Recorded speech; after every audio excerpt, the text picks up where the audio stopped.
আসসালামু আলাইকুম। আশা করি সবাই ভালো আছেন।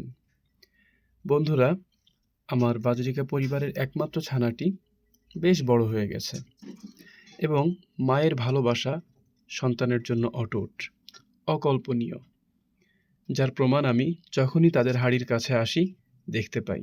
বাচ্চাটি এত বড় হওয়া সত্ত্বেও আমি যখনই হাঁড়ির কাছাকাছি আসি, ফিমেল পাখিটি বাচ্চার কাছে চলে আসে এবং সে তার বাচ্চাকে খুবই যত্ন নেয়। খুব অল্প সময়েই আমার বাচ্চাটি খুব বড় হয়ে গেছে। আশা করছি খুব অল্প কিছুদিনের মধ্যেই আমার এই ছোট্ট ছানাটি হাঁড়ি থেকে বাহিরে চলে আসবে এবং আপনাদের কাছে একটা বিষয় আমি শেয়ার করতে চাই, বলতে চাই। সেটি হচ্ছে আমার ফিমেল পাখিটি প্রায়ই আমার মেল পাখিটির উপর আক্রমণাত্মকভাবে ঝাঁপিয়ে পড়ে। এর কারণটা কি? আমি বুঝতে পারছি না। তো আপনাদের কাছে বলা থাকবে, আপনারা কমেন্টে অবশ্যই জানাবেন।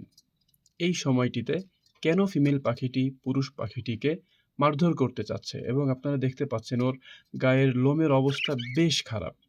তো আপনারা অভিজ্ঞ যারা আছেন অবশ্যই আমাকে বলবেন কেন ফিমেল পাখিটি মেল পাখিটির উপর এই ধরনের আক্রমণ চালাচ্ছে।